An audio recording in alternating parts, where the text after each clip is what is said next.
I'm Grant Sandground, Director of Product Development at the Upper Deck Company, and this is the Marvel Card Collectors Podcast.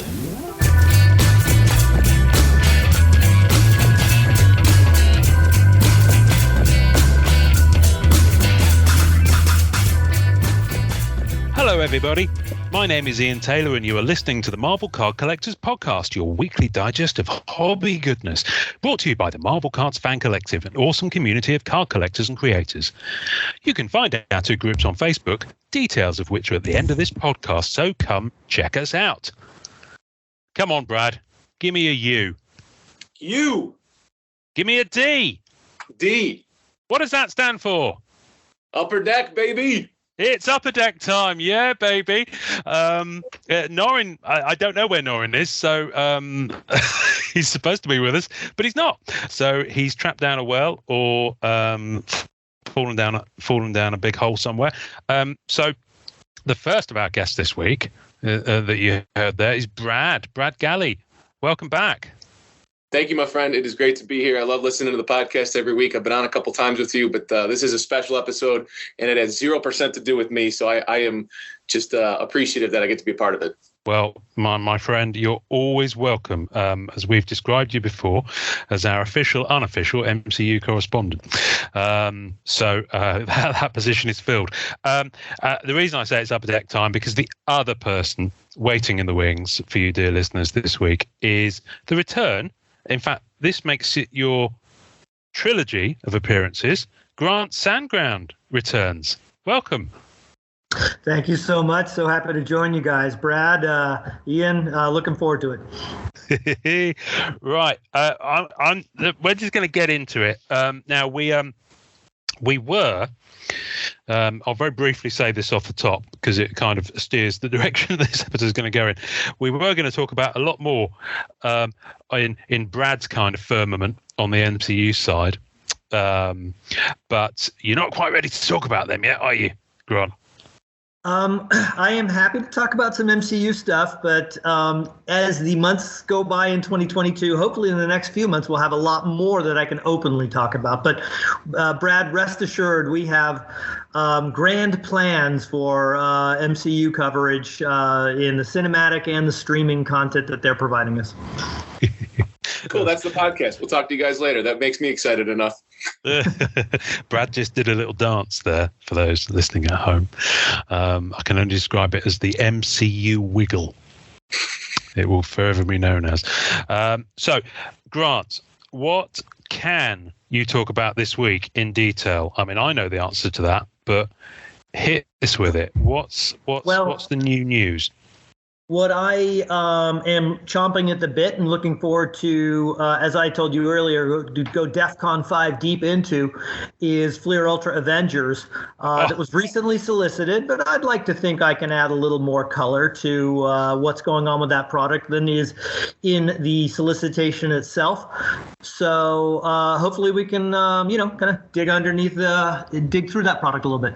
Well, I'm really looking forward to this. Now, it has been solicited, and there is a sell sheet out there along with loads of images. So we'll pop all that on our show notes, along with some links as to where you can go and look at various places. But this will be your main source of all that gorgeous information, because there'll be more in the next few minutes than there will be on any of those resources. I can guarantee you that much. So, before I get into what I'm seeing on my screen, which is the box art and all that shizzle,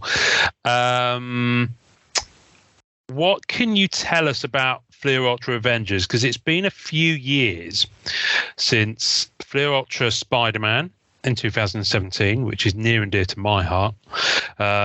Fleer Ultra X-Men in 2018, which is near and dear to a lot of people's hearts, but one person in particular, Mr. Fuxham. And Fleer Ultra Avengers. So obviously you've got a 4-year gap between them. But what's different? How have they changed? So, yeah, that's a good context to begin our discussion on the product, because the last time we did a Fleer Ultra product for the Marvel license, seemingly like 5 lifetimes ago, because so much has happened in our world since 2018. So it seems like 500 years ago, not 4 years ago. But we're excited about Fleer Ultra Avengers, very excited that it is the first time in a long time that we brought an all original art set back into the Marvel fold, which is fantastic. As we all know, original art is greatly appreciated by the consumers, but takes a lot more time than it does for some of the sort of comic publishing library art-based products like the anticipated Metal Universe Spider-Man that's coming out soon. But this is a different beast, Ultra Avengers, and it makes it really exciting that it's all original art.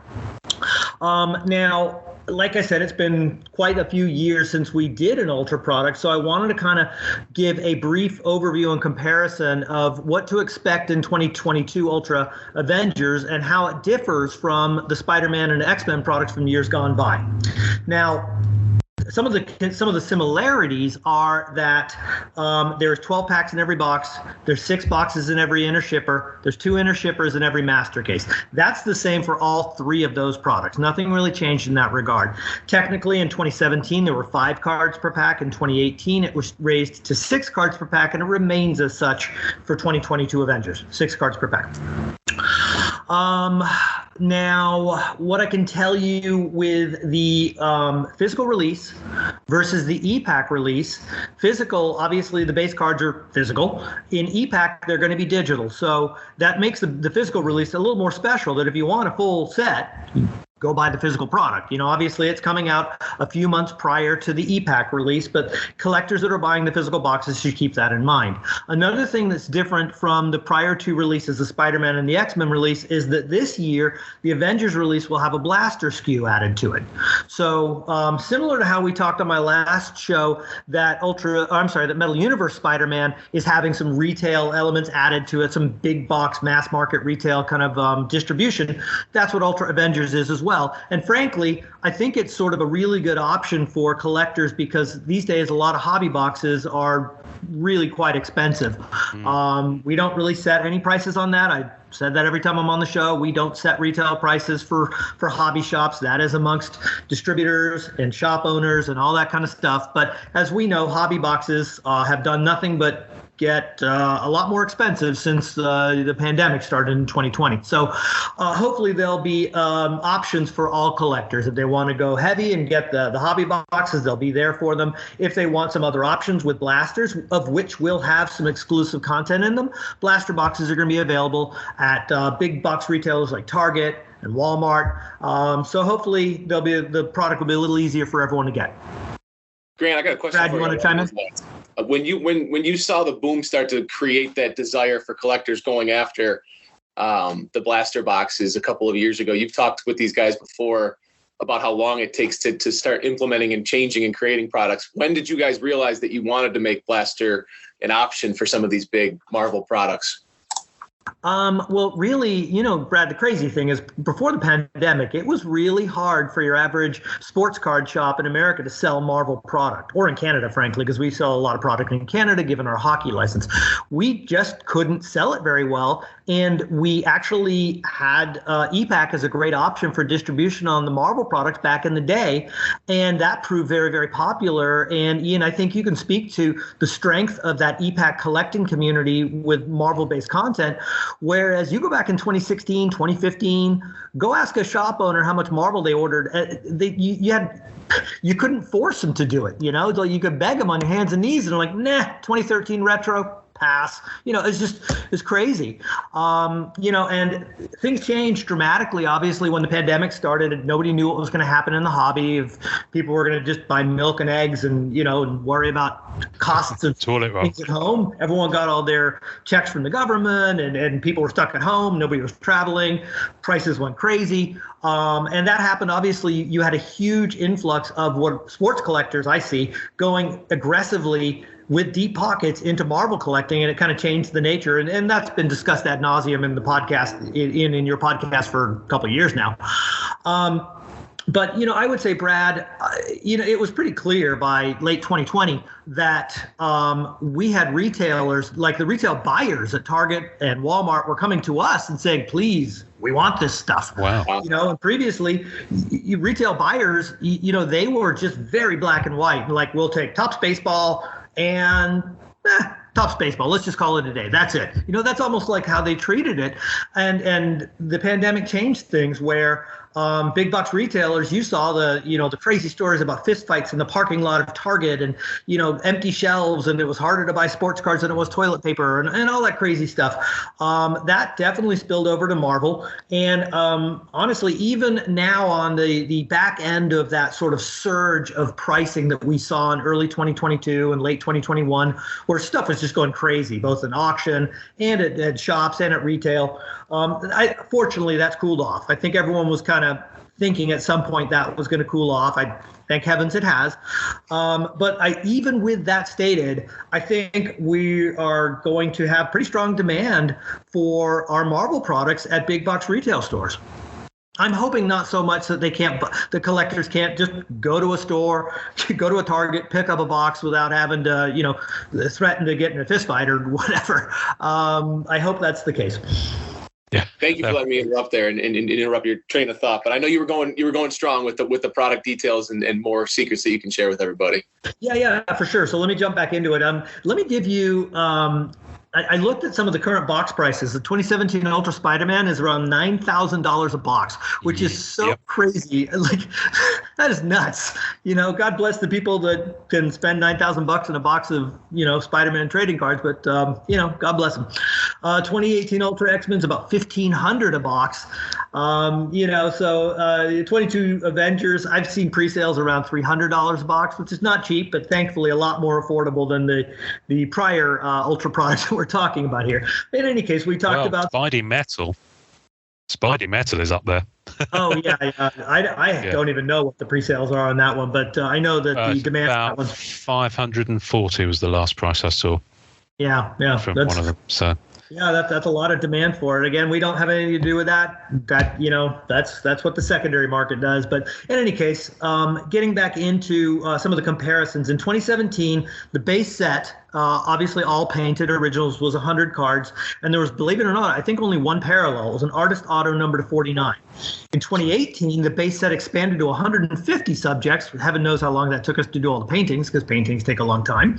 We did 75 heroes, cards 1 through 75, and 75 villains as cards 76 to 150. The parallels back then, there was a silver foil parallel, it was one per pack, a gold foil parallel numbered to 99, and a red foil parallel 1 of 1, plus a red foil artist auto parallel numbered to 50. So we expanded the parallels in 2018, and we further expanded them in 2022. So this is a good opportunity to explain that landscape right now. So the base set in 2022 is 105 cards. So it's not as big as 2018, but not as small as 2017. 105 cards. You've got 90 base set cards that are commonly seated at 3 per pack. And you have 15 high series cards that are thematically named Silver Age. And they're all done by an artist named Tom Fleming, who should be quite familiar to your listeners. He's a longtime artist, trading cards, very beloved artist, does some beautiful, beautiful work. And we asked Tom to pay homage to some of the classic artists that did some of the Avengers stuff during the Silver Age. It's really cool. The art looks a lot like John Buscema stuff and Sal Buscema stuff to me. Really, really neat. So cards 91 through 105 will be short printed in packs. I think they're about one in every 10 packs or something like that. I can't remember exactly. Not impossible, but those will be finishing off the 105 card base set checklist, all original art. And then the parallels to that 105 card set include a green foil parallel that's 1 per pack. And I think we opted to go with a green foil, sort of a nod, my guess is to the Hulk and the Vision and some of the characters that are associated with the Avengers that look green. We have an orange foil parallel that is exclusive to blasters. Those are numbered at 549 copies per. Those are going to be about approximately, you'll find one of those in each blaster box. Now the blasters, I forgot to tell you, the configuration of the blasters, blaster packs have 6 cards per pack, just like Hobby and E-Pack, and there's 3 packs per blaster box. So within each sealed blaster box, on average, can't guarantee it, but on average, you should get one of those orange foil exclusive parallels numbered to 549.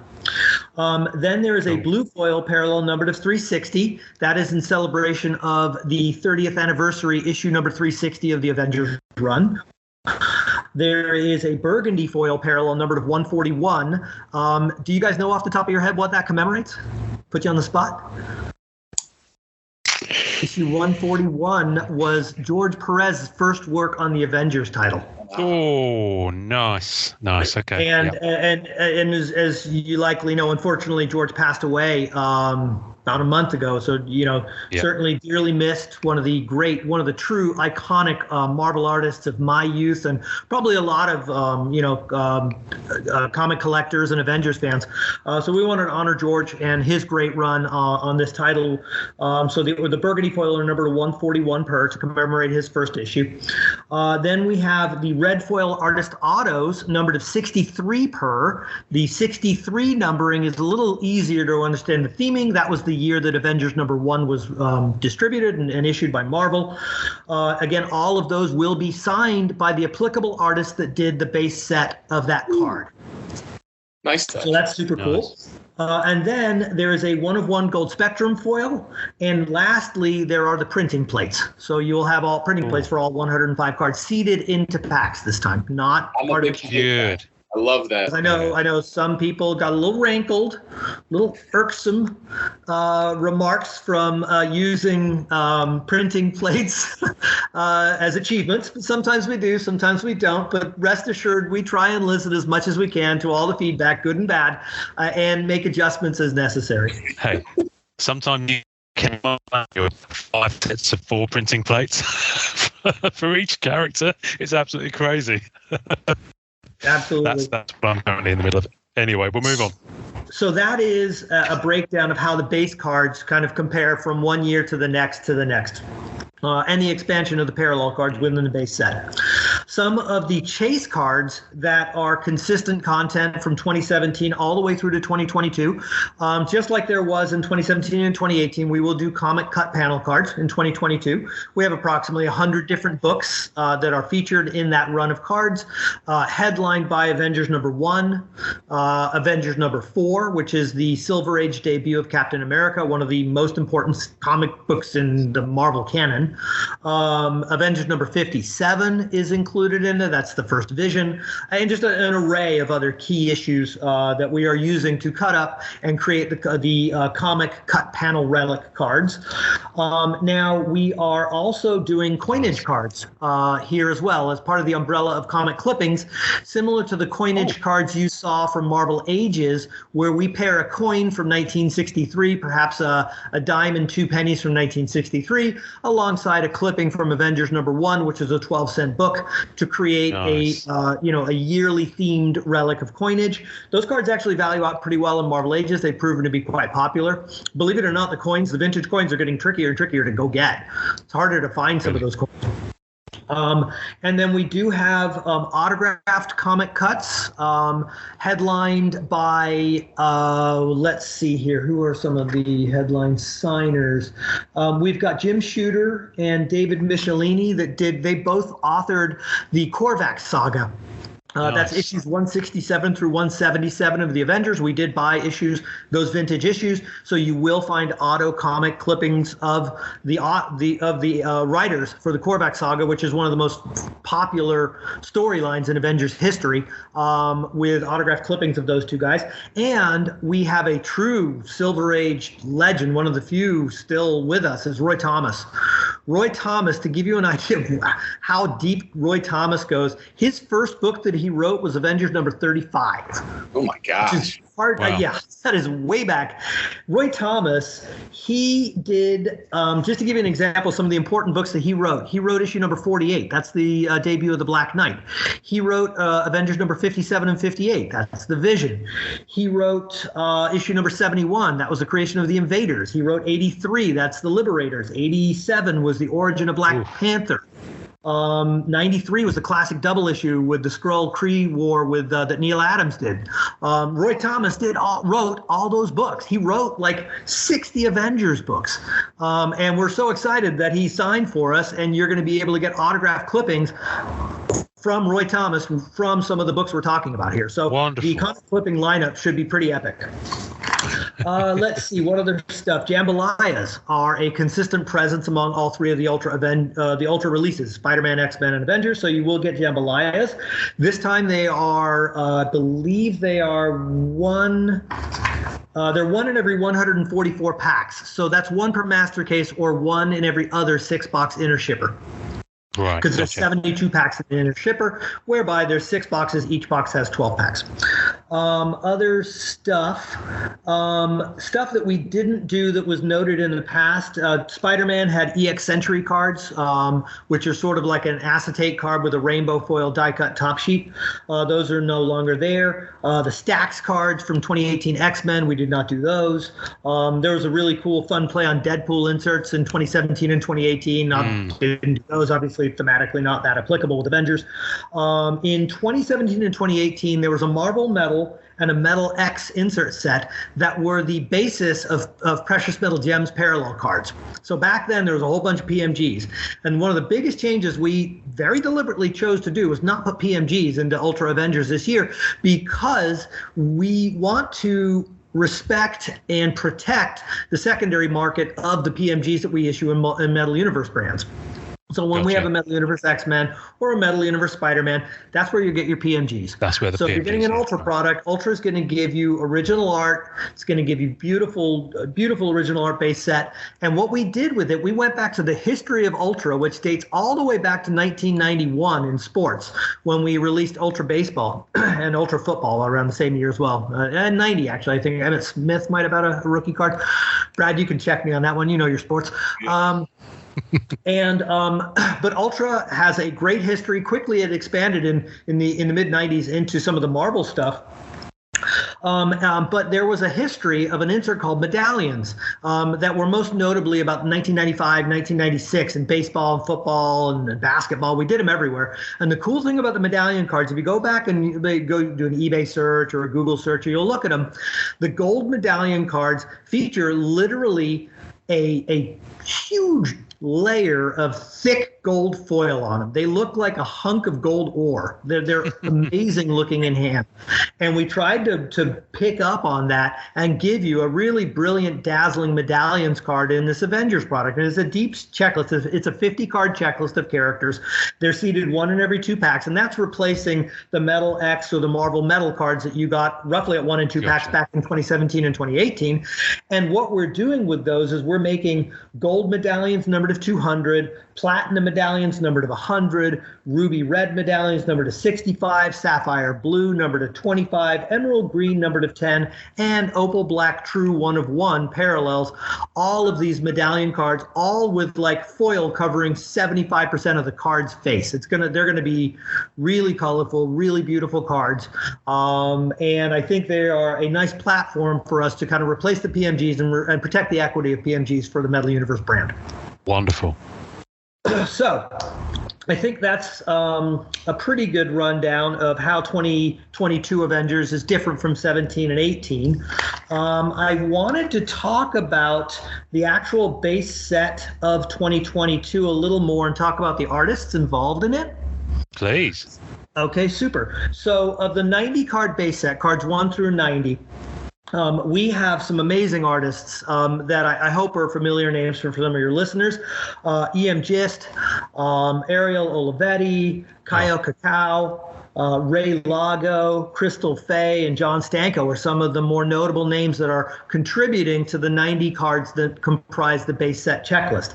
Now, furthermore, what's really cool is that our art team spoke with each of the artists, and we managed to kind of have them thematically break up the characters into groups. So E.M. Gist did a whole bunch of X-Men related characters, like he did the art for the Beast, Bishop, Gambit, Havoc, Quicksilver, Rogue, and Wolverine. So if you like E.M. Gist, you can actually kind of collect all the E.M. Gist cards if you want, because they're themed together.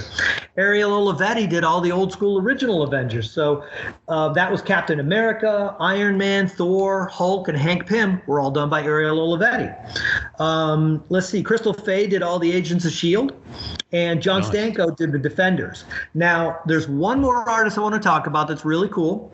Only did one card in the set. It's card number 82, and it's Venom, and it's done by Simone Bianchi. So really neat stuff. And we talked about Tom Fleming, obviously also doing all cards 91 through 105 with the Silver Age stuff. So we really like the lineup of artists we have. We like that there is some thought and some theming behind them. So hopefully collectors can kind of see and connect the dots and say, oh, cool, old school Avengers or X-Men characters, all kind of done by the same artist. And as as stated, these artists are all signing 63 serial numbered copies, hard signing them for the red foil artist auto parallel. So it should be a lot of fun. What else can we talk about here? Let's see here. Let's go into, do you want to talk about kind of reviewing kind of solicitation and kind of breaking it down into a little more detail? You know what? Well, there's some more inserts here. So I'm looking at the solicitation, and I need to hear more about right now the animation cell cards. Okay, very cool. Yes. I'm glad you asked me about it because it's cool, sort of an odd duck, and I love odd ducks. I love weird stuff, and I'm the nutball that created Goodwin Champion, so I love odd. So the animation cells, we call them a variant. Now the checklist does parallel cards 1 through 90 of the base set. The checklist does, and the artwork picks up. But we call it a variant because it's going to look like a different card altogether. We're popping out the artwork where the background art is not going to be there, and it's going to be literally as if you were looking at like an old Hanna-Barbera, an old Marvel 1960s cartoon, Saturday morning cartoon animation cell, where it would just be a character against a clear background, and then they would have Spider-Man swinging against the same set of 5 buildings over and over and over again. Remember that? Oh, yeah. So we popped them out, and then we framed them. And we're dropping those in. I think they drop at something like 1 in every 36 packs. I think you get 2 of them in an inner shipper. So they're tough. They're 1 in every 3 boxes to get one.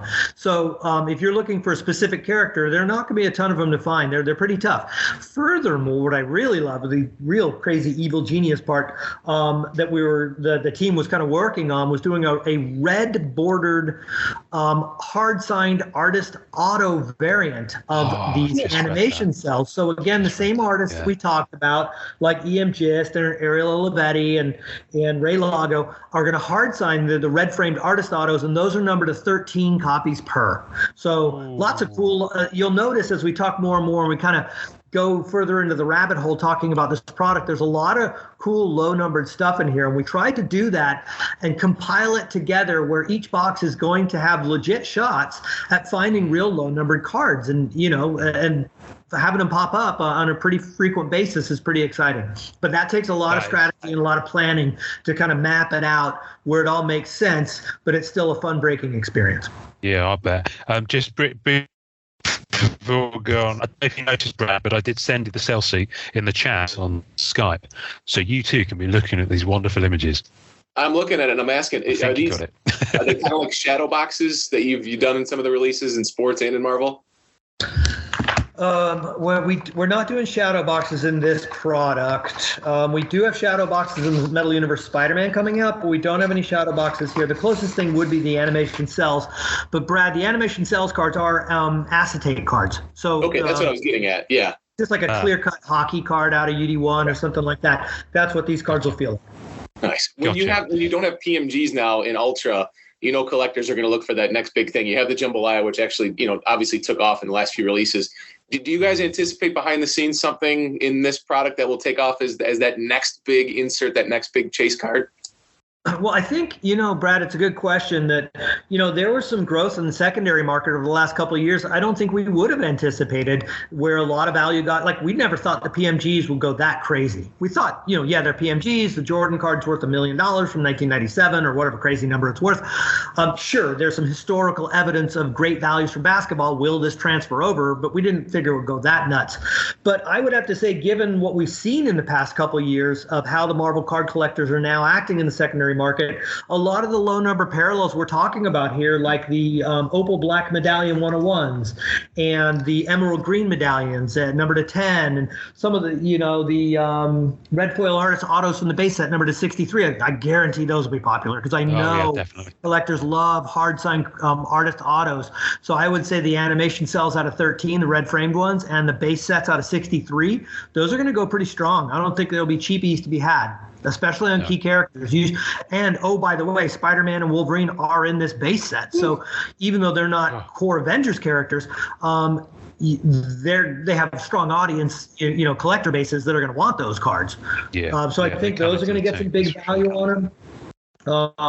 There's all sorts of other there's some amazing sketch artists. Ian and I were chatting about some of the sketch artist work done by artists like Liddy Lee. Let me see, who else did we have? Rich Henneman, Visceratos, Andre Ausch, doing some amazing stuff. I love that we were kind of running through some of this stuff, Ian and I, and we were talking about Rich Henneman. Can I try and screen share, Ian, with you? You want to try that? Yeah, again? by all means. All right. Don't think we'll be able to show the listeners at home this, but to see some of this stuff. And you listeners at home, I'm so sorry that we can see this stuff and you guys can't. Can you guys see what I'm seeing here with some of Rich Henneman's pictures? Yeah. Oh, yeah. All right. So what we're looking at here, I love like this. There's a Submariner and there's a Thor here. The Submariner looks exactly like the way Sal Buscema would have drawn Submariner in the issues around the 70s. And the Thor kind of looks like Jack Kirby's version of Thor. Yes. You can see here that these artists were having a lot of fun with their sketch cards here. Super colorful stuff that Rich Henneman's providing. That I'm looking at a Hercules that looks just like a Kirby. A lot of really cool stuff. A lot of nods to some of the old school artists that were so famously doing the work with the early Avengers stuff. Liddy Lee, I assume you can see her work here. Obviously inspired by anime. Liddy Lee's stuff we know sells for top dollar. She's one of the more popular sketch artists, no matter what set she's working on. People are going to go nuts. Sort of anime-inspired stuff.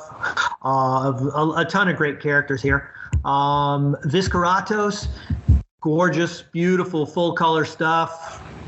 Ian, I don't know if you want to give us some tasting notes on what you're seeing here? Well, I'm kind of trying to keep up, really. They're such different styles. That's what I like about them. I mean, the Liddy stuff is so beautifully textured. People that collect her stuff, everything I just saw was absolutely top shelf. There's an Echo there, second one along top row.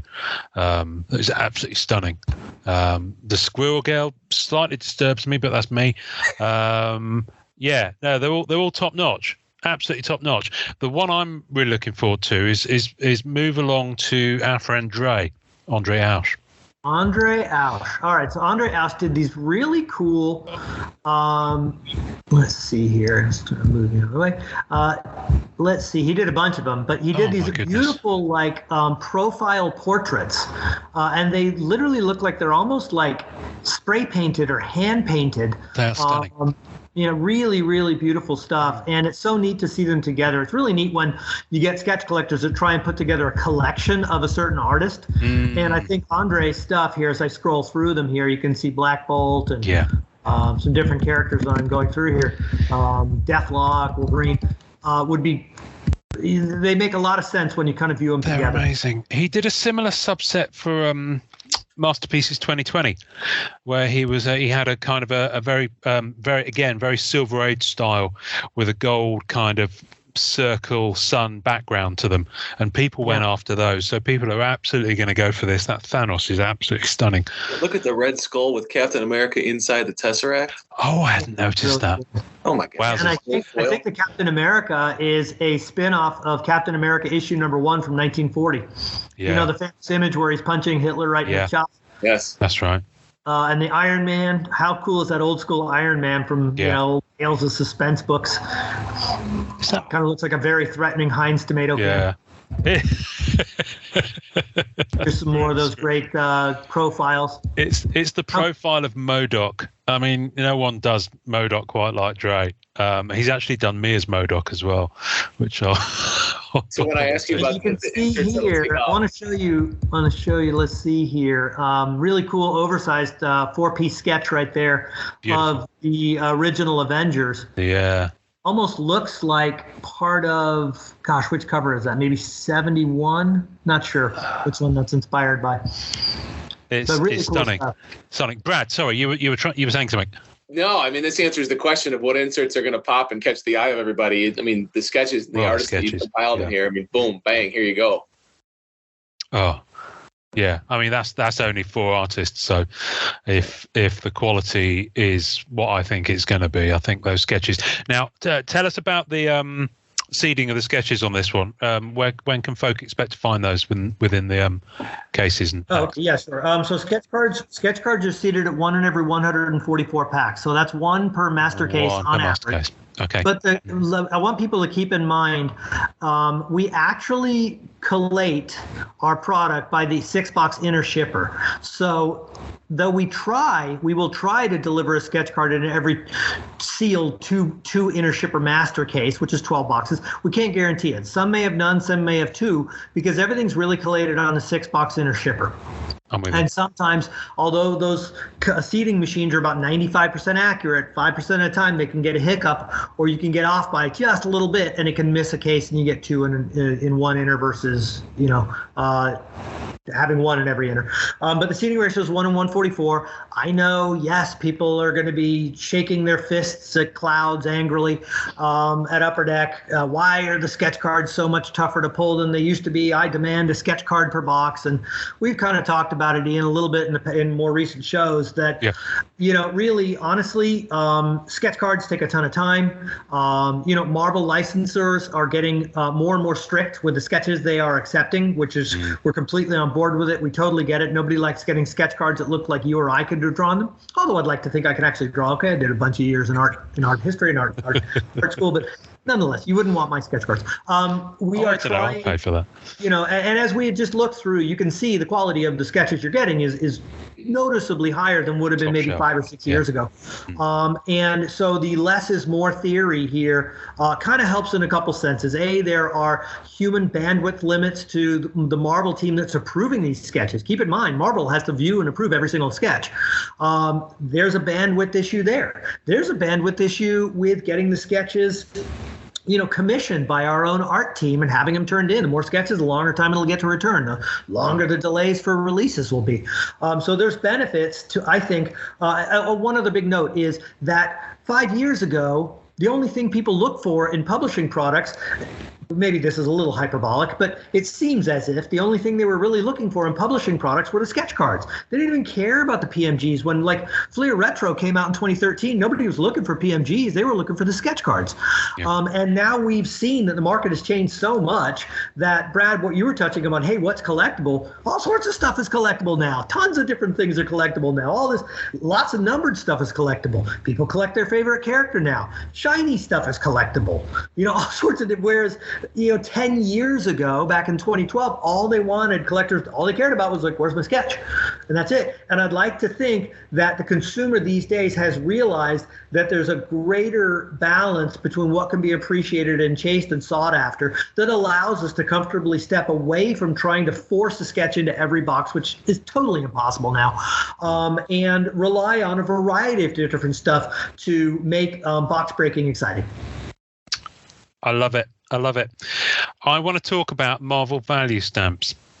Now, for those who don't know, what's a Marvel value stamp? Oh, can I tell a little story about Marvel value stamps? Please do. All right. So who's ever so lucky as to own an issue of Hulk number 181, which is famously the first full appearance of Wolverine. He had a cameo in issue 180. I own 180. I do not own 181. I used to own it when I was a child, and I sold it, and I still rue the day. I know, it kills me. But famously, one of the big things to look out for when you're looking for a Hulk 181 is the question of, has the Marvel value stamp been clipped out of that book or not? Right? Exactly. And you're making scissor fingers. Yeah, you want to avoid the scissor fingers when you have a Hulk 181 in hand. So around 1973 or 1974, Marvel decided it would be a great idea to add some value to their comics right near the letters page and the editors page, when everyone kind of wrote in their letters and said, oh, we love this last issue, or whatever questions they had. And they added a little stamp in there that was intended to be clipped out and collected. As to what people did with them, who knows? They were just weird little value stamps. And they only did them for about, I think, around maybe 2 or 3 years, kind of 1973 through 1975. So if you have any back issues, if anyone has any back issues from that time, it's kind of neat to flip through them, go to the letters to the editor page and see the value stamps and see what they're about. So we took that as an inspiration to create a new type of a relic. So we made sort of manufactured value stamp relics. We didn't cut up old books and take out the value stamps. We did artwork. And this is not original art. This is sort of Marvel library art, Marvel Comics publishing library art, and created our own value stamps. And the value stamps are really cool. I think it's a 50-card checklist, and each of the value stamps is numbered of 99 per, and they're thick cards. I think they're as thick as a comic clipping. And in fact, they are the way we seed cards, and I'll get into the collation and the strategy behind how we build the collation for every box and every case in a minute. But they are grouped in our minds along with the comic clippings. So when you get a hit, it'll either be a clipping or a Marvel value stamp relic in your box. When that box is, that's going to be the key card in that box. Gotcha. Like we think about anchor cards in every box that will anchor the value or at least a breaking experience, a collecting experience, to have something go, oh, that's neat, that's cool. We try and do that in every box where each box has something to go, that's cool. Gotcha. So that is what Marvel value stamp relics are about. The Avengers universe seemed great, perfect to do it because there's so many characters. Yeah. They're all numbered of 99 copies per. Should be a fun one for people to collect, and a really cool kind of full set to try and collect. So I think it's doable with 99 copies per. I love it. You know what? That excites me because I absolutely loved the corner boxes that you did, the fabric box corner boxes in 2019 Flair. So this feels like it'll. I mean, they look very different, but they look like it'll complement that insert set quite nicely if you were going to go in for them. Brilliant. I love it. It just tickles my nostalgia buttons. It really does. We've got some other new chase hits now. We've got Earth's Mightiest Spin-Offs. What's Earth's Mightiest Spin-Offs? Earth's Mightiest Spin-Offs is part of a group of what I would call common inserts that cumulatively fall together at one per pack, which is very similar to what we did in 2017 Spider-Man and 2018 X-Men Ultra products. It was like a 6-card pack. You got like 3 base cards. You got 1 foil parallel of the base set, and then you got 1 quote-unquote common insert. So Earth's Mightiest Spin-Offs, alongside other inserts called First Appearances, Artist Spotlight, and Epic Battles, all combined to deliver at a rate of 1 per insert per pack. Okay. Nice. So they're not super, super rare, but there are parallels of those that are kind of tough. So the Earth's Mightiest Spin-Offs is basically an homage to some of the spin-off Avengers teams like the West Coast Avengers or the Young Avengers, featuring some of the sort of teams of Avengers that were inspired by the original Avengers title. Yeah, gotcha. I love the look of those. And there's one more. I think this might be the last new insert. Talk to me about Checkmates. Oh, I love Checkmates. Okay. Checkmates are a 32-card set. Now, for any of us that are intimately familiar with the game of chess, there are 16 black pieces and 16 white pieces in a chessboard. So that's how we composed our 32-card checklist, where you have 16 heroes and 16 villains that will thematically create the black or white pieces that compose a chessboard. So furthermore, as everyone knows, at least with a relatively familiar understanding of the game of chess, there's 8 pawns, 2 rooks, 2 knights, 2 bishops, a queen, and a king. As you get into the more powerful pieces, the seeding ratios get harder and harder to pull. So not all the checkmate cards are equally seeded. So if you get a king, they're going to be really, really hard to find, which is really cool. Now, furthermore, all 32 paintings for the Checkmate insert were done by Jason Huta, one artist who did them all. Now, you can see the Loki piece in the solicitation. I don't know if you want to pull it up and take a look, but Jason Huta did all of the art. So So that whole Checkmate set, if you compile it and collect it, it's going to look aesthetically like like it'll all go together. Good. We didn't mix and match that artist. We said, okay, Jason, you're going to do all these. All 32 paintings are yours, which is a lot of paintings to do, and kudos to him for knocking them out.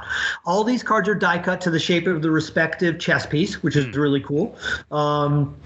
I know some people have kind of commented that they look weird. I think we did a Loki as a knight in a die-cut shape of a horse, and they're like, what the heck is this all about? Frankly, I think they're kind of cool. I think if you put the whole set together, it's going to be kind of neat to see what kind of shapes there are and how the artwork fits on there. It's really neat. We had to work with the artist and show him the die-cut shapes so he could do the poses of the characters to fit on the cards. That was kind of neat. Now, there is, if you're breaking a box of this product, every box is going to have 2 Checkmate inserts. Okay, so you'll get 12 of these 32 cards out of a 6-box inner shipper. Okay, so it's a 32-card set. It's kind of tough to get. Now, as we talked about, the pawns are the most common ones. Let me take a look. Those are seeded as easily as 1 in 8 packs, and let's see here. The kings are the toughest. Those kings are seeded at 1 in every 720 packs. So 2 cases. On the villain, really. Oh, actually 1 in every 5 cases. Master cases. Yes. 1 in every 5 master cases, 1 in every 10 inner shippers is a king. That's how tough the kings are. Now, Captain America is the hero king, and Thanos is the villain king. Pretty cool. Let me see if I can pull up my checklist again, because I know things that are not on the solicitation. There's a cap collector who's going to go nuts for this. As you pull it up, I just got to say, you guys have done such a good job in creating this new kind of renewed sense of set building by making short prints happen. And I can see this set as all die cuts as I'm looking at the Loki as something that if somebody completed the set, you could frame that really nicely and put them all together, especially if you're one artist. Could you imagine having a really, really large chessboard and using these cards in like one touches and play chess? I absolutely guarantee someone in group will do that. That would be so awesome if you could stand them up in a one-touch. It will happen. It will happen. So let's see here. I'll run through some of the checklists, some of the notables. On the hero side, we talked about Captain America is the king. The queen is Captain Marvel. Bishops are Thor and Iron Man. The knights are Black Panther and the Hulk. The rooks are Black Widow and Spider-Man. And then there's 8 hero pawns. Namor, Hercules, Hawkeye, Vision, Scarlet Witch, Quicksilver, Ant-Man, and Wasp. So that's a lot, but there you go. Nice. You want to hear the villains? Hit me, head daddy. All right. So we talked about Thanos. He's the villain king. The Enchantress is the villain queen. We have Loki and Ultron as bishops, Taskmaster and MODOK as knights. The rooks are the Red Skull and Baron Zemo. And the pawns are Magneto, Ronan the Accuser, Winter Soldier, Korvac, Red Hulk, Iron Patriot, Sentry, High Evolutionary. So that is the 32-card Checkmate set. And there's one other thing I want to talk to you about with Checkmate is we had Jason Huta, the artist, sign 25 hand-numbered copies of all 32 cards. Right, okay. That is the only parallel to Checkmate, is the artist autos. So we kind of wanted to keep real clean lines on that insert set because there's enough complexity just in the base set structure itself with all the shortcuts. Yeah. Okay, so in theory, there's also a signed Captain America. Okay, I apologise now to Pankit, who will be weeping into his latte. Now, there's a couple more inserts I've just found, and then I think we will segue nicely to some of the juicy stuff that Brad was wanting to ask.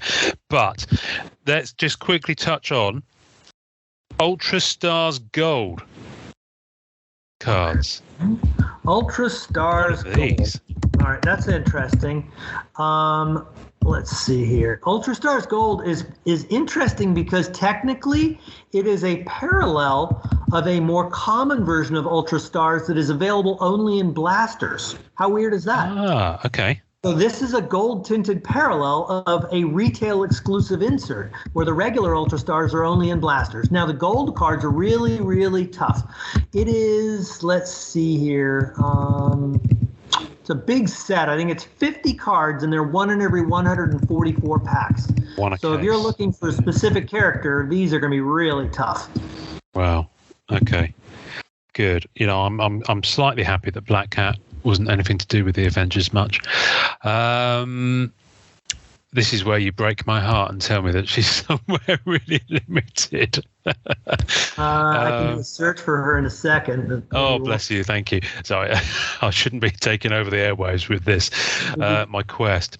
It's a weekly occurrence. I wait for it every podcast when I hear a little black cat mention from you, my friend. Yeah, there'll be a black cat mention. You know what, Ian? Your checkbook will be safe. She does not appear in the set. Brilliant. Okay, well that's good because Spidey Metal's going to clean me out. So, and then we've got a last one. There is something here, and honestly, the look of these is absolutely bonkers. Power Supreme, Throwback Universe Power Supreme card designs. What are these? Let me take a look at those. Okay, Universe Power Supreme.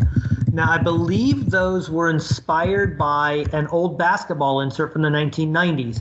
And as we know, some of the old 1990s Michael Jordan era basketball stuff has inspired a ton of popular kind of throwback style inserts. So what these are seated at a rate of 1 in every 36 packs. It's a 42 card checklist. So you'll notice a lot of our checklists are pretty big. Yeah. And that is another way to try and, protect value. That if you're looking for a certain character, they're not going to be real easy to find. You're going to have to trade around. You're going to have to look for stuff. If you have a character you may not collect, that may be of particular interest to somebody else who does collect them.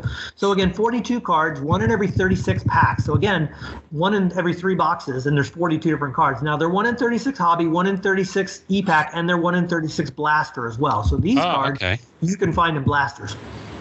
And they do have a black die cut that is 1 in every 360 packs across all SKUs as well. So exactly 10 times tougher for the black die cuts. Beautiful looking card. This is a meaty set. There's a lot of product in here. There is a lot to it. Yeah, there's a lot to it. Okay. It's interesting because obviously Fleer Ultra Spider-Man had quite a long life.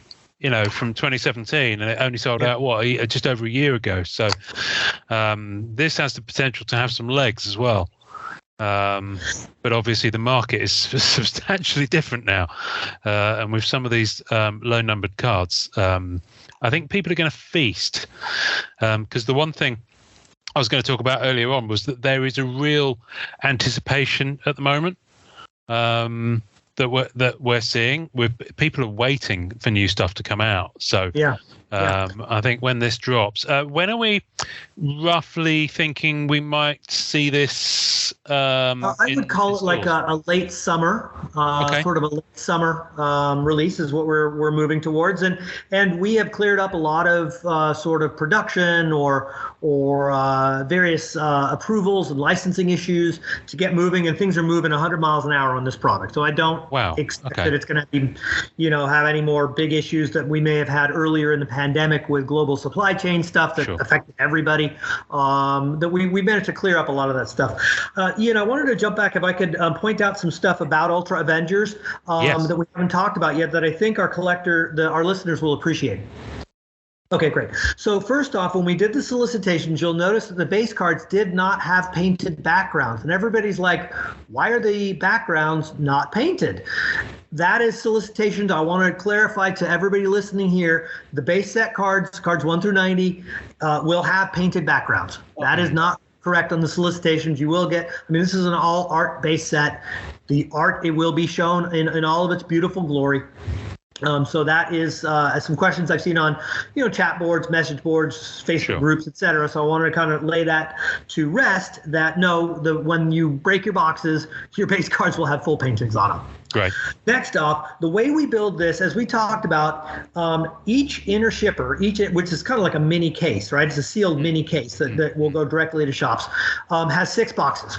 And the way we collate our boxes, each box will have an anchor card. Like I talked about earlier, I view that as a card, or my team views that as a card of particular scarcity or particular interest or technology that will hopefully provide the collector with some satisfaction that anchors their expectations for that box purchase. Now, that's 6 cards. So let me break that down in my mind, how we're building that and delivering that to the customer, okay? One box will have either a sketch or a jambalaya. Okay, Gotcha. The sketches are 1 in every 144. The jambalayas are 1 in every 144. You combine those two, that's a ratio of 1 in every 72 packs. There are 72 packs exactly in every 6-box inner shipper. That is the first box that we are trying. I can't guarantee will this happen in 100% out of every single box we ever do that it's going to be like this. I can't guarantee it, but this is our goal. This is our intent for collation. Collation is not a perfect science. It's an imperfect science that hits about 90% of the time. This is what we're trying to get done, though. So I'm happy to talk about it as such, just to temper expectations that no, we're not robots from Planet 4 where everything works perfectly. Gotcha. So the box 1 should have either a sketch or a jambalaya. Box 2 should have either an artist or a creator auto. And I love what we've done with the artist and the creator autos in this product. We've touched a little about the animation red frame cell autos and numbered out of 13. We've talked about the artist autos from the base set, numbered out of 63. We know how popular those are going to be, Ian. Brad, now you know those are going to be very popular. Furthermore, we talked about the checkmate artist autos where they're all numbered at 25. So all the artist autos, the highest numbered artist auto you'll get is 63. And keep in mind, every 6th box on average is going to have one of these autograph cards. So I think we've done a really good job. I'd like to think we've done a really good job of sort of developing and expanding how we deliver artist autos from the simplicity of 2017 Spider-Man, where it's just like, hey, base cards are numbered to 49 for the artist autos, and that's all you get, to a variety of different platforms for the red foil base sets, the 63s, the acetate animation red frames of 13s, and the checkmate autos out of 25. Those are all really cool inserts that will combine to deliver that one in every 6th box. That's your second box in every 6-box case. Your third box should either have a comic clipping or the aforementioned Marvel Value Stamp Relic card. Okay. The 4th and 5th box will have something called a premium technology card. And I'm sure a lot of people that are reading the solicitation were scratching their head going, I wonder what a premium technology card means. Well, maybe we can ask Grant and ask him, what the heck does a premium technology card mean? So right. I'm here to try to explain that to you, because premium technology, we use it as an umbrella term where it may be something really neat in the way it's printed. It may be something really neat in the way that it is checklisted or serial numbered, all that kind of stuff. That we just throw it under an umbrella and call it premium technology. We kind of mean that they're either rare or cool chase cards. So what it technically means for Ultra Avengers, there's an insert called comic covers. That's 100 different vintage comics from the Avengers, roughly nothing higher than issue 111. So most of the books from issues 1 through 111 are featured, and those are serial numbered to the applicable book number. So there's actually issue 1, it's a true 101. Issue 4 with Captain America, there's only 4 copies, etc. Oh my goodness me! I didn't see that on the well, because it's not on the solicitation. That's why. Oh wow! So that's part. Now, keep in mind what I'm talking about. These premium technology cards. The next 2 boxes in every 6-box inner shipper will be anchored by one of these premium technology cards. Okay. Gotcha. So you got the comic covers. Now there is, we talked about the medallions cards, right? The gold medallions and all the serial numbered. There is one parallel called Amethyst that is not serial numbered, but it's ratioed at 1 in every 144 packs. Keep in mind, medallions is a 50 card set. So those are very rare cards. That also, the medallions Amethyst parallel also pairs alongside with the comic cover serial numbered cards.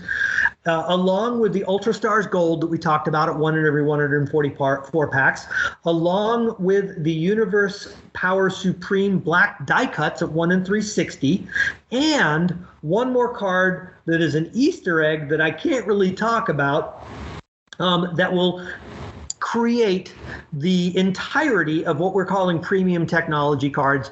But what we've talked about here, it's either really low serial numbered or really, really rare seating ratios, like 1 in 144 or better, that are going to anchor boxes 4 and 5 in your 6-box inner shipper. Okay, so just to review real quickly, box 1 is either going to have a sketch or a jambalaya. Box 2 will have an artist auto. Box 3 is a comic clipping or a Marvel Value Stamp relic. Box 4 and 5 are the premium technology cards. Okay. Box 6 is a wild card. So essentially what box 6 is, it could be any card from the aforementioned groups of all those other cards outside of sketches and jambalayas, which are a true 1 in 144. Wow. So you could get another Artist Auto, you could get another comic clipping, you could get another value stamp relic, you could get another Ultra Stars Gold. That would be a wild card. So that's how the 6 boxes, in my mind, line up when you're breaking boxes, when you're at the shop and going, give me a box. What do I expect? Well, one of your 6 boxes will have that as an anchor. Okay? Gotcha. All right. So that's that. I got that out of the way. And let me go on to page 2 of my 3 pages worth of notes of this product that I prepared for the show. Goodness me. Okay. I have issues, Ian. I have issues. So now getting down to the individual box level, where every box kind of has something similar. Now we know that each box contains 12 packs. 12 packs a box, okay? So what you're getting out of your 12 packs, 2 of your packs are going to have a serial numbered parallel from the base set cards 1 through 105. Now we talked about those parallels. They could be either numbered to 360, 141, 63, or 1 of 1s or plates. Okay? Those combine all to deliver roughly at a rate of 2 per box. Amazing. That's pretty damn cool. Yeah. Okay? Yep.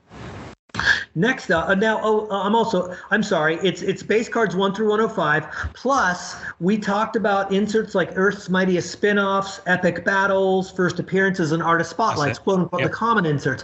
Those common inserts also have the same run of parallels that the base set does. So they also have the parallel number to 360, the parallel number to 141, the 63, the Artist Auto out of 63, but the Artist Auto out of 63 is only applicable for Tom Fleming signing the Silver Age Avengers High Series cards. And then they will have the Gold Spectrum 101s and the plates as well. Those all combine to deliver 2 serial number parallel cards per box. Wow. Okay. Okay. All right. Yes. Questions? Questions? No? No, my mind is blown. All right. Let me keep going. So that's 2 packs out of your 12 packs in a box, right? Set those aside. Okay. All right? So because I'm pretty sure people will be pretty happy with those 2 packs.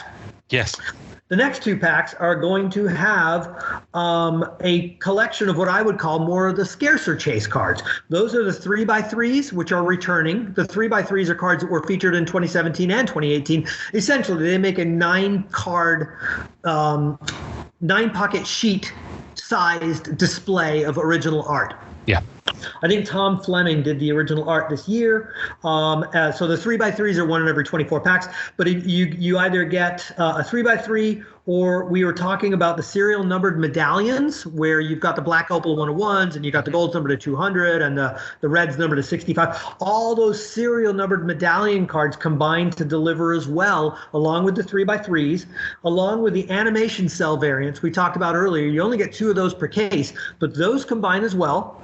The Ultra Power cards, they're 1 in 36 packs, and the Universe Supreme cards are 1 in 36 packs. So if you take all those cards out and you break them, you will get, out of a 6 box, you're going to get 12 of these cards out of every 6 boxes.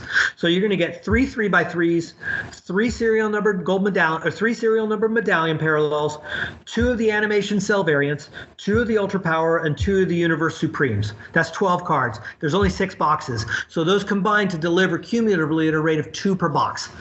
Okay? Gotcha. So take 2 more packs, set those aside. That's 4 of your 12 packs in a box. Pretty loaded packs so far, I'd like to think. Yeah.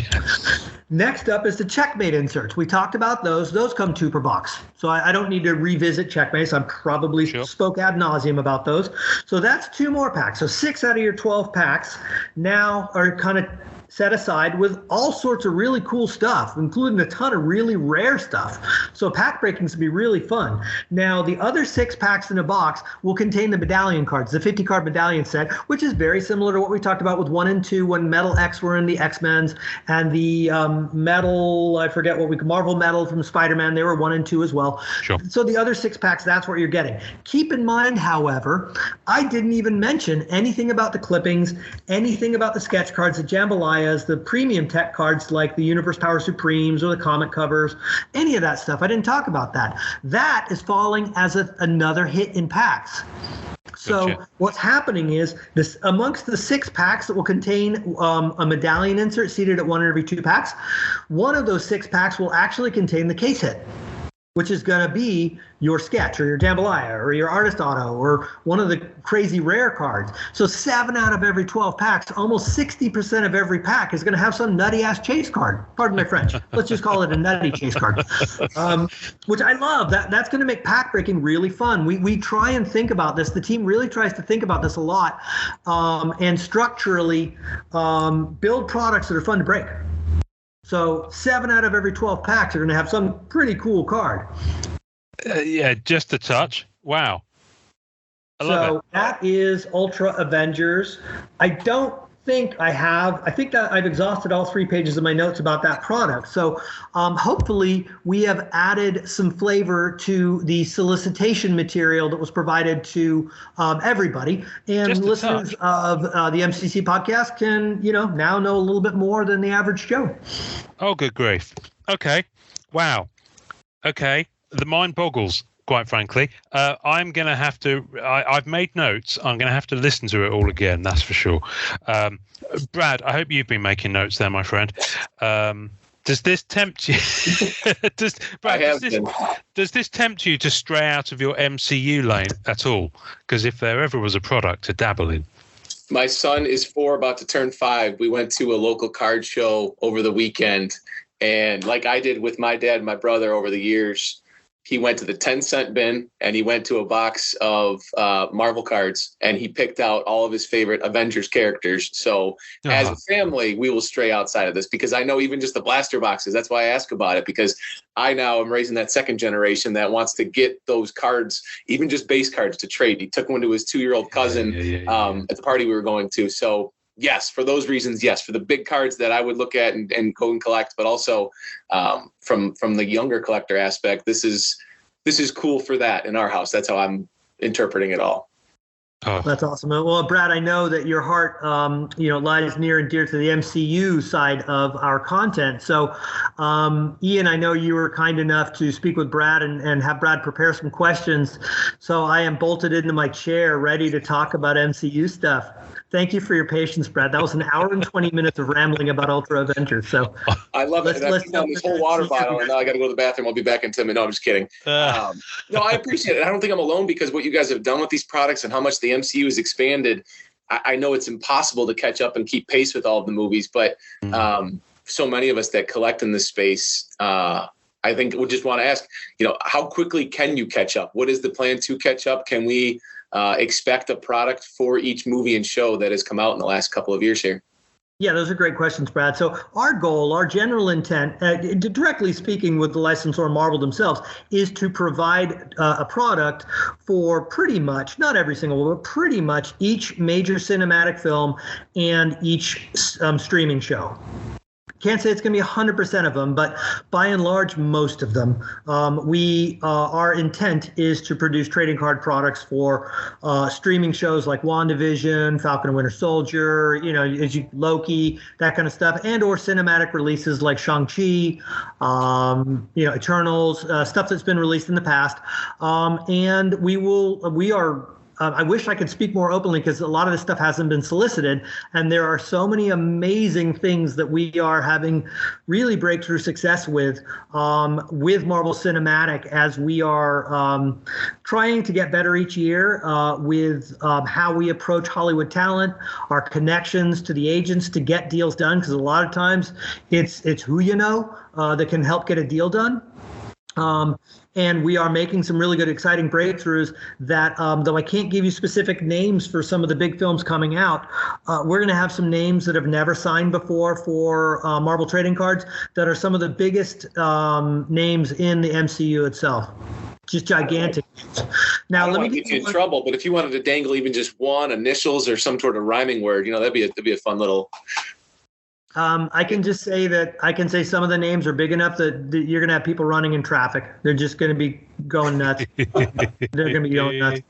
I mean, very, very big price tags will probably be associated with some of these signers. I can tell you one caveat, though.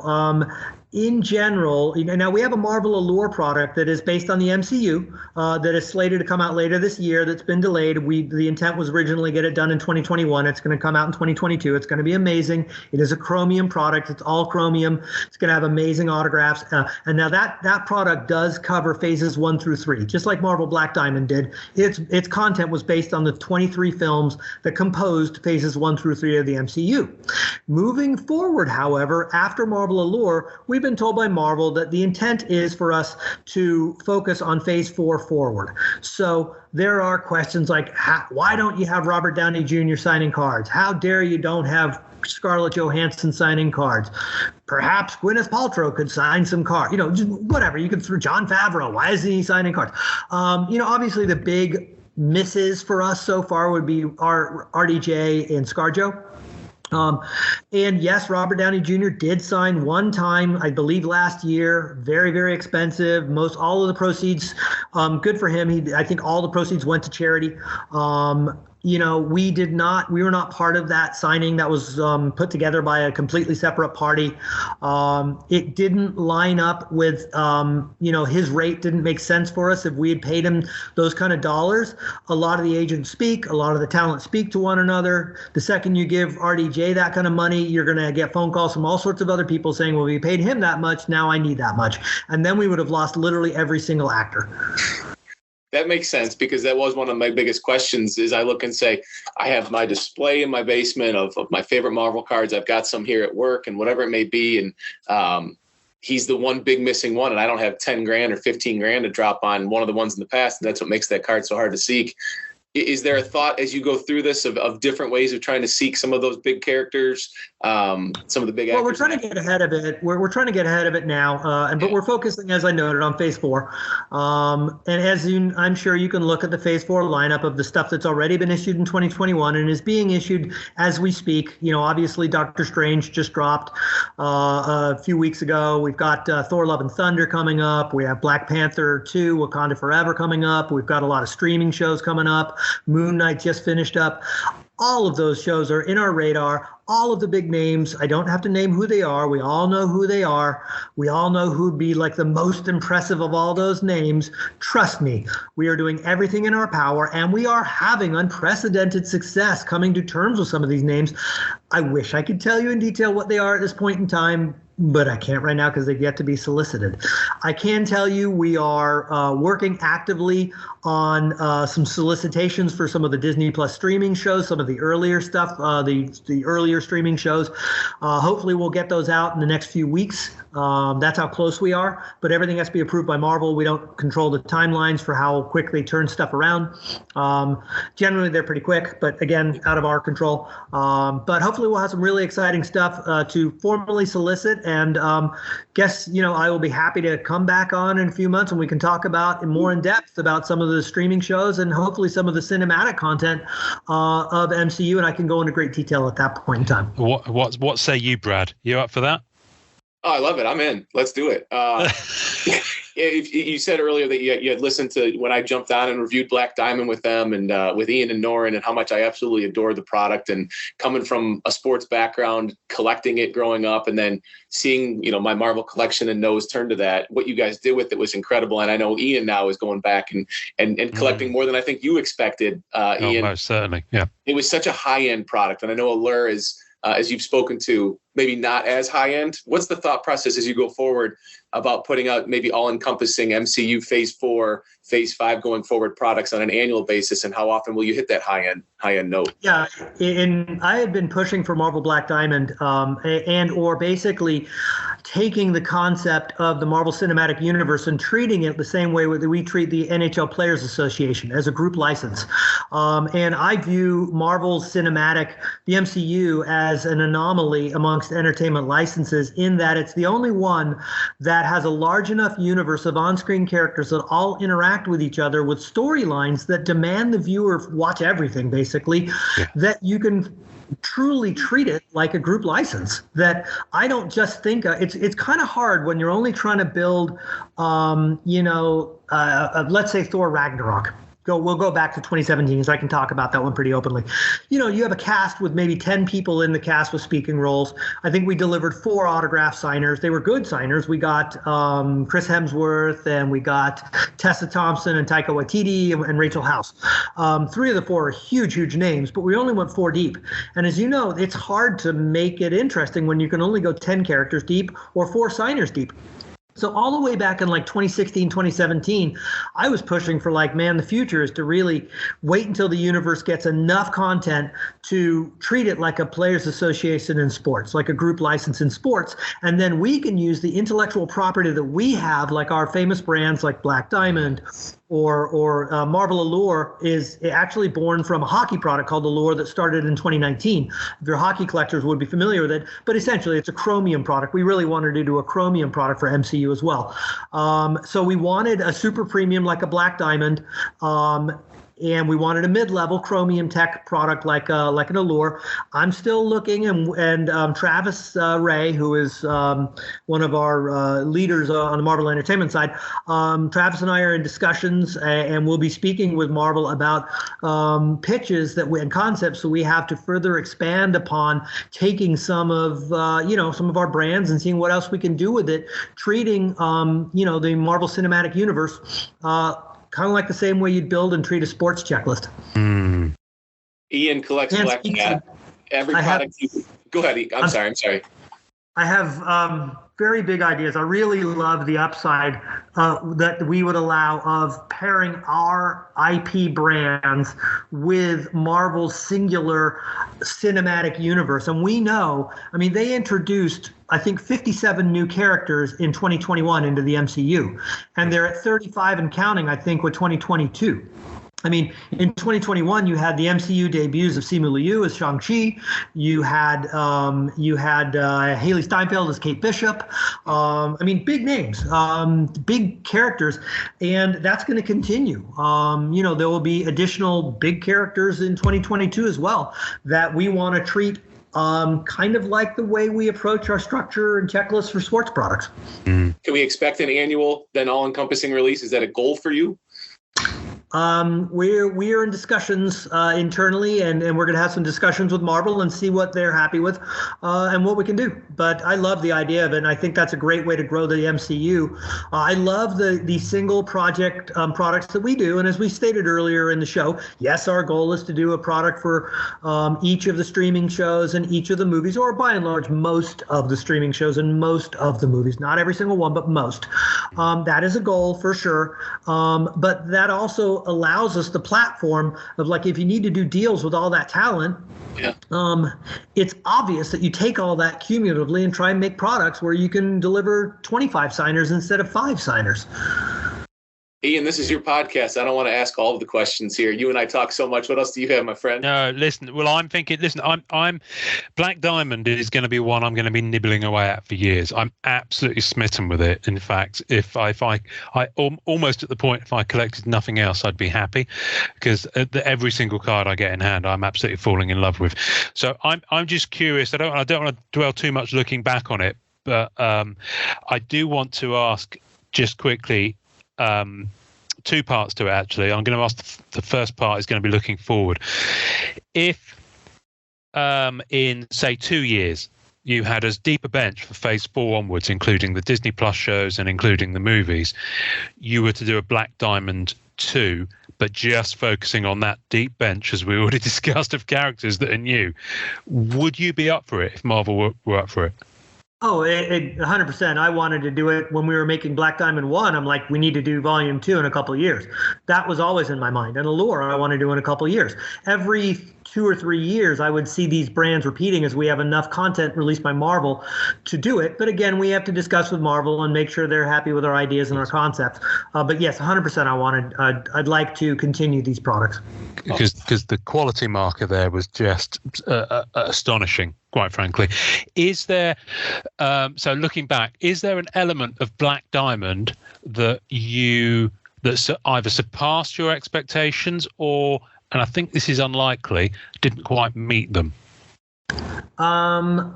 Well, I would say the value of the boxes surpassed our expectations. I mean, boxes are like $1,200 US right now.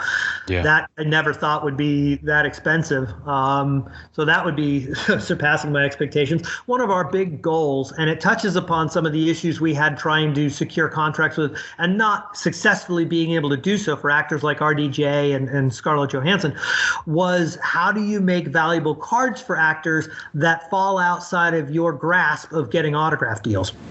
And I believe we answered the question pretty well with the diamond relics within Black Diamond, because as you know, if you get a Scarlett Johansson or a Robert Downey Jr. diamond relic card, those things are worth huge money. And in many cases, the diamond relic cards of, I don't know, let's just say Pom Klementif, may be more valuable than her autograph cards. Yes. You know, how crazy is that? You know, you may have a Liz Olsen diamond relic with the 6 stones for the Thanos Infinity Stone relic card. That's probably worth more than most of her autograph cards in Black Diamond. Now, you know it's working when you have an unsigned relic card that is selling for more than the autograph cards, given that 10 years ago or 5 years ago, all the people ever cared about was autographs and sketches. Yeah. Yeah. So, yeah, that's working. As we were breaking this product and people were coming into the group that Ian and Norin have turned into this awesome environment, you know, in the Facebook group, people were coming in and saying, well, I'm opening Black Diamond. How come I can't get a Chris Evans depiction within a sketch? Why isn't there Scarlett Johansson Black Widow sketch cards? It may be a silly question, Grant, that you have an easy answer to. But when we open Star Wars products and we see the actor depictions, why isn't it the same for Marvel? Why can't there be actor depictions in our? It's a really good question, and I love the comparison to Star Wars because Disney owns both Star Wars and Marvel. So you would think that a company like Disney that owns both properties would give similar guidelines to licensors like Topps and Upper Deck, right? And yet no. That's because I can't speak exactly to the Marvel team, the team at Marvel, but I'm pretty sure the folks that work for the Marvel group under Disney is an entirely separate group of people than that works for the Star Wars group of hard goods and licensed goods. And there's different guidelines and different rules.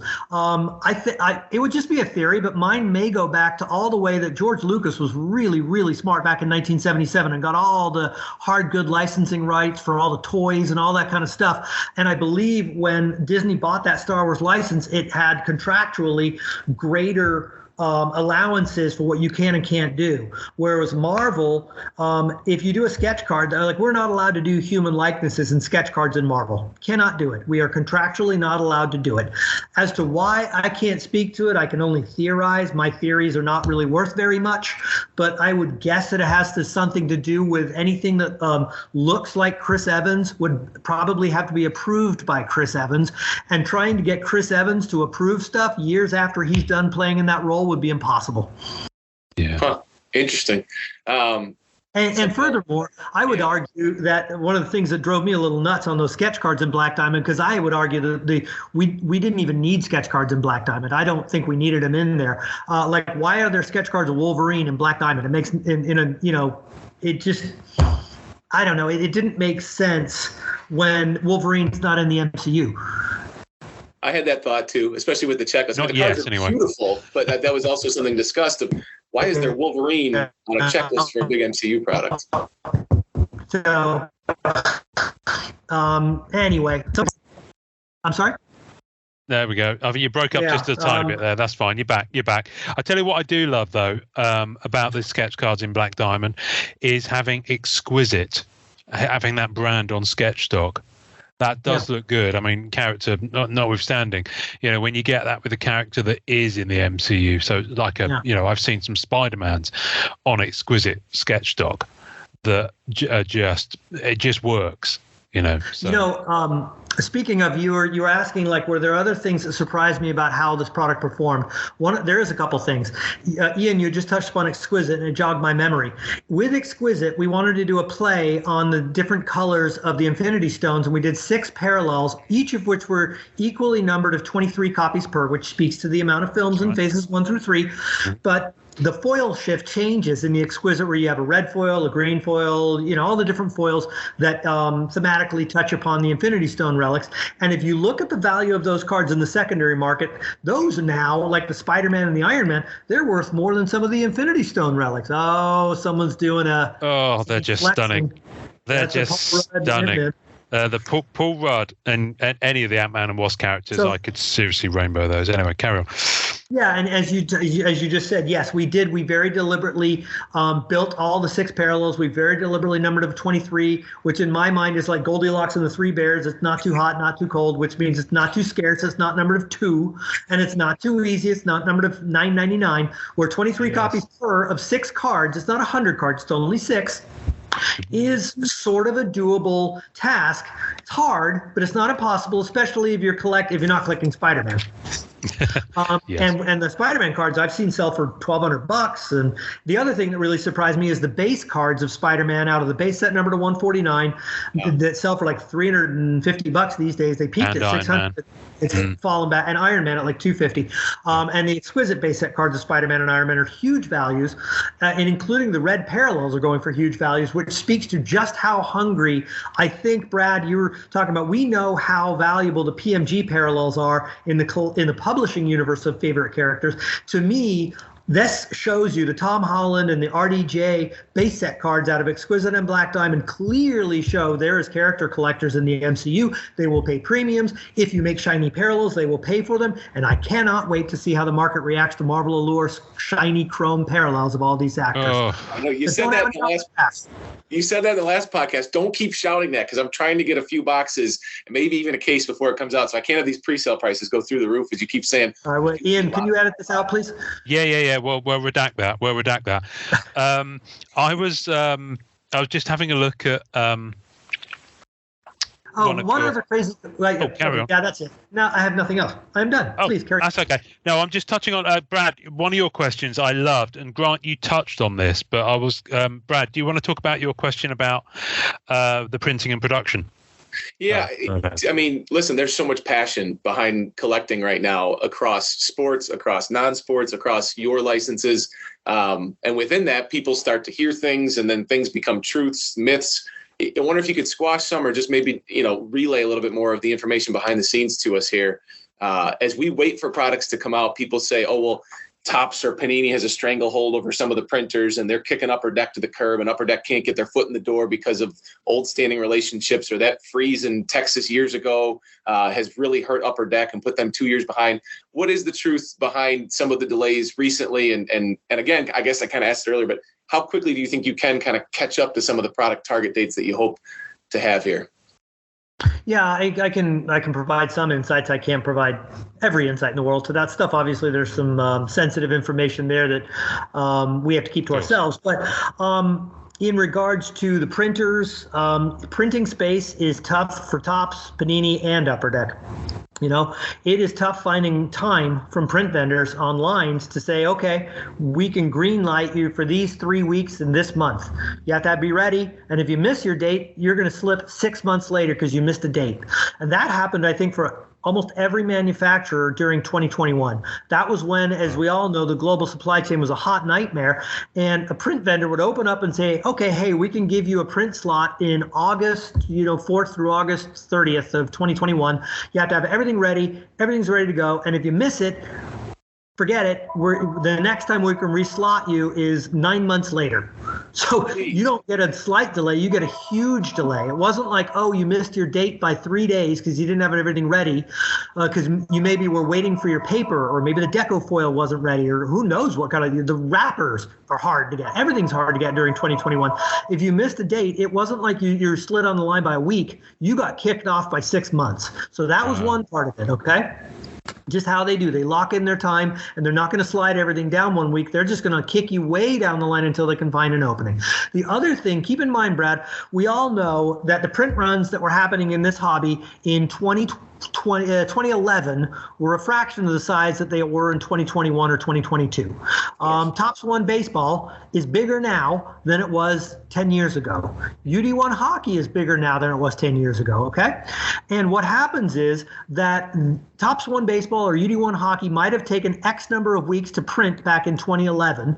And with more of it now being made in 2021, it now takes more than X number of weeks. Now, I can't give you the exacts of those, but as you might imagine, if it took, I don't know, 4 to 6 weeks to print Topps 1 baseball or UD1 hockey 10 years ago, and we're printing more of it now, imagine what the timelines extrapolate, and then apply that to the rigidity of a print vendor's availability calendar. So not only are you battling the other manufacturers for line space, the line space has very strict timelines that if you lose it 6 months. And all the products that are already granted time on the line now take longer to do. Like children are sometimes. I don't mean to be like a child, but a lot of collectors will listen to this and go, Grant, that's great. And they'll put their hands over their ears and say, but I want my cards. Has there been a thought then, as so many of us have had to rethink how we do things over the last couple of years, to maybe rethink how to do production, to have an in-house production company, as you look at the challenges that are out there now? Yeah, and certainly, and I think all the print vendors as well have made some material hard good investments with some of their machinery that does the printing and does the collation. And these are, like 3-ton machines from Germany that have to be, flown in by the CIA. And just these crazy machines. These are not cheap machines. They're insanely expensive. They have to be like mounted in concrete with, 12-foot limbs stretching into the earth. There's crazy stuff. Some of the machines are the size of small city blocks. They're just insane. So it's not easy for them to make capital investments and make them quickly. They are making them, but and we're seeing some of the gains now in 2022, Brad, as stuff is starting to move now. We are having success. We have gotten through UD1. We've gotten through Goodwin Champions. But until you get through some of these products, then you get into the queue and you say, well, there's Metal Universe Spider-Man. Now it's ready to go. But without Goodwin done, you can't get to this product, and are we making more Goodwin than we did 10 years ago? Yes, we are. And that's a good thing all around. And not a terrible thing that we're making more Goodwin. It's just more people are collecting. But it means longer wait times to get Metal Universe on there. And we are looking at all sorts of possible solutions to try and, continue to get quicker. We are looking at everything you could imagine to look at to try and get quicker. But 2022, fortunately, we've had some big gains. On the Marvel side, you've yet to exactly see it. On the hockey side, certainly we have seen it. Products are starting to get out. We got Goodwin out recently. Metal Universe Spider-Man's coming out very soon. We're talking about, obviously we spent a while talking about Ultra Avengers. That one, when you have original art, everything has to be approved. So it's way harder to get original art product approved. Sketch cards, that's a very laborious approval process, very slow. That doesn't happen in sports. So though collectors who collect Marvel stuff may look at basketball and hockey and football and go, wow, those spoiled collectors, they're just getting all these products. How dare they get all this product? Where's my Marvel? Where's my entertainment stuff? Well, sketch cards are a big part of entertainment products, and that is like a morphine drop of approvals. It's tough, that there's more approvals and there's more work that typically goes into entertainment products. I've been building sports and entertainment for more years than I care to admit, and I can tell you entertainment's way tougher, not just a little tougher, way tougher. Wow. Well, we thank you for your service, Grant, because frankly, I'm the luckiest man in the world. I love what I do. And I thank every collector listening today. I thank you guys for all your enthusiasm and passion about what we do. So I am happy as a Cheshire cat doing what I do. Good. No, because we love it, and we can tell. We can tell that you love it. When I remember when we spoke to you for the first time last year for Black Diamond. So it's the first. It's like a first date because it's the first time we'd spoken, and we were all very polite, and it was all very, formal. And you were telling us about this product, and it's one of these things that you're telling us about this product, and I'm listening to you, but in my head, I can't picture how it's going to be, which is why one of the reasons why, thankfully, I only went into a small proportion of it to begin with, because if I tried to chase more than that, I would have gone bankrupt. And I'm glad that I did, because I'm now discovering more elements to the set, and it's kind of gradually unfolding for me, and I'm tactically choosing how to approach it. And I'll never complete a set because I've stopped trying to do that with things. I'm just collecting what I can and appreciating it, and it's great. And for me, that set has completely changed the way I think about collecting cards. And I love it. So thank you. It was our set of the year for 2021, and at the moment it might still be our set of the year for 2022 because I'm still collecting it, and we haven't had that many come out. I jest, of course. We will. We're working on so many cool things for 22 and 23. I wish I could talk about a little more of them, but hopefully there are some additional contenders. I could literally think of them in my mind for set of the year quality stuff, where it's stuff like things like you've never seen before. I can't wait. With just amazing content that I'm so excited to see coming together and see real, like some of the art coming in for some of these products. There's a hint for one of them. One of them is an original art product that I just think is going to blow people away. I'll give you one more hint. It pairs, you take original art and pair it with chromium stock. So to me, it's kind of like, how do you do vibranium but do it right? Oh, wow. Okie dokie. That's all I'll say. I'm excited. That's just one of like a dozen products that we're working on 22 and 23 that I'm just like through the moon excited about. Wow. Well, what Ian said about Black Diamond, when we were talking, he and I and Norin, I didn't know how I was going to attack that set, what I was going to collect with it all. I knew Anthony Mackie was in it, Paul Bettany, and a couple of new signers that I wanted to add to my collection.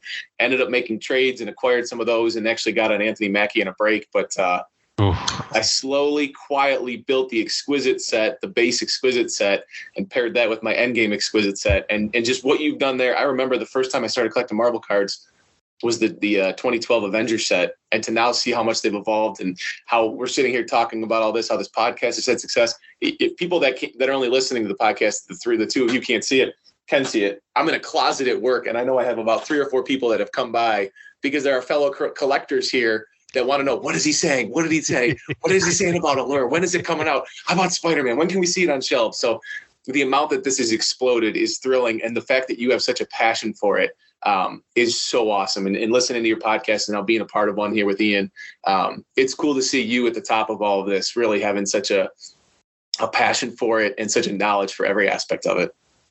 Well, I'm just one member of a big team that they're all equally passionate. We've got fantastic people on the art team. We've got on the brand team, the coordinators, a product development team, operations. We've got our designers. Everybody cares very, very much to do the best work they can do. And hopefully, we're going to continue to hopefully speed up the pace a little bit and deliver some great products. Cool. Well, listen, if you carry on doing that, we'll all be very happy. I'll circle us into land now because, Brad, I know you've got to go off and report about sports activities. And Grant, I'm sure you've got to go and cook up some more stuff for us to collect and figure out pack collations and things like that. But thank you, Brad, for jumping on. Apologies, everyone, that Norin wasn't here. I believe he had some issues with one of his pets being poorly. He's just messaged me, so we'll just send up some thoughts and prayers for Nicholas, one of his furballs. Thank you, Grant. Let's do it again. Brad, come back and let's talk about those Disney Plus sets. And until then, Brad, what do you like to do? Enjoy collecting. Thanks for listening to the Marvel Card Collectors Podcast. Visuals and tasting notes for each episode can be found on our Facebook page.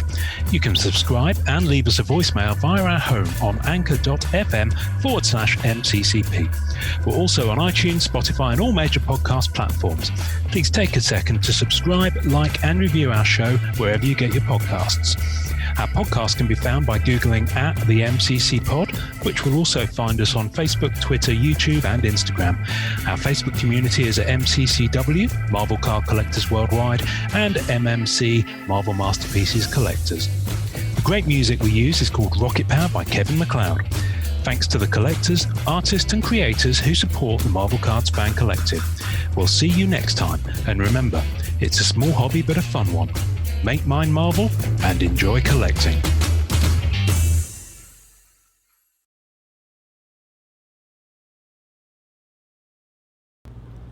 Wait. I'm here. What did I miss?